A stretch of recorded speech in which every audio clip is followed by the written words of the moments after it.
Arcadis est reconnu comme un leader international en conception et conseil de l'environnement naturel et construit. Notre mission se base sur l'amélioration de la qualité de vie des personnes. Notre groupe est composé d'environ 27 000 personnes dans plus de 70 pays et génère à peu près 3,3 milliards d'euros de chiffre d'affaires.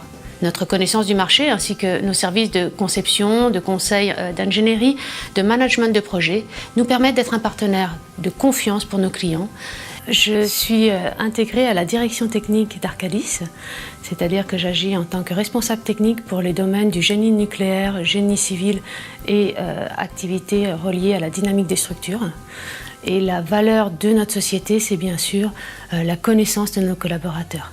Dans la profession, Arcadis est reconnu pour cette fibre technique qui nous différencie bien des ingénieries généralistes.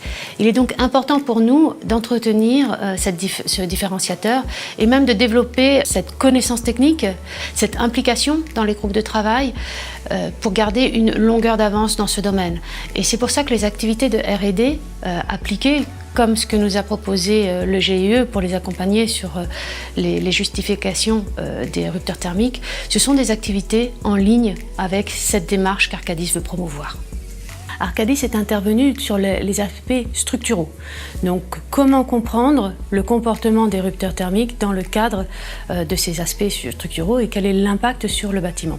On a étudié un certain nombre d'effets. Ça a été par exemple les gradients thermiques, puisque en été il fait relativement chaud en extérieur, or l'intérieur des bâtiments est régulé. En hiver, ça va être l'inverse, on va avoir des températures qui peuvent être négatives à l'extérieur et on va donc créer des ponts thermiques.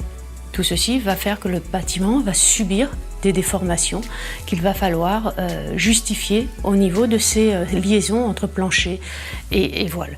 On a ensuite des aspects donc de retrait, on a des aspects de vent et enfin comment le séisme en lui-même va générer des efforts au sein du bâtiment, au niveau des masses qui sont sur les planchers et qui doivent être retransmises aux fondations. Donc comment ces rupteurs thermiques qui sont finalement sur cette liaison, ce point critique, vont pouvoir adapter la transmission des efforts.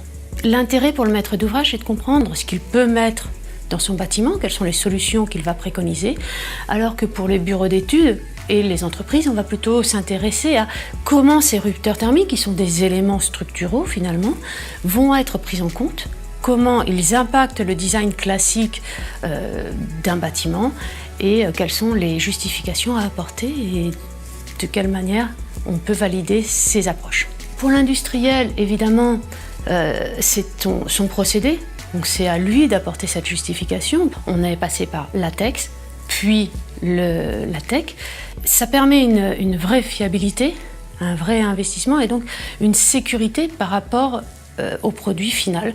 On a pu donc déjà constater et faire valider le fait que ce rupteur n'avait pas d'impact sur le comportement global de la structure. Donc ça, c'était un élément extrêmement important, c'est-à-dire que d'un point de vue mécanique, il ne va pas perturber le comportement de la structure. Donc ça, c'est extrêmement important. La deuxième étape que l'on a faite, c'était de vérifier évidemment la cohérence de ce qui avait été mis en place. Donc tous les dispositifs constructifs intégrés à ce rupteur sont en adéquation avec les Eurocodes et donc permettent tout à fait un bon comportement. Sous charge thermique notamment, on a pu faire valider le fait que les bâtiments n'ont pas à être revérifiés. Ce système n'a pas à être revérifié puisqu'on l'a validé pour un cas extrême de 50 mètres de long. Donc c'est vraiment très intéressant. Ça veut dire que le gradient thermique n'est pas une issue pour ce type de rupteur thermique. On a travaillé ensuite sur les aspects retrait, sur les aspects sismiques, sur les aspects vent, avec des méthodes qui allaient de la plus simple, donc des approches statiques équivalentes liées à l'Eurocode 8, qui peuvent se faire en avant-projet ou pour les bâtiments simples, jusqu'aux méthodes beaucoup plus complexes de comment modéliser ce rupteur si on veut les modéliser, ou comment faire des approches en méthode découpure si on avait envie de s'affranchir de la modélisation spécifique des rupteurs, mais tout simplement d'exploiter un modèle aux éléments finis.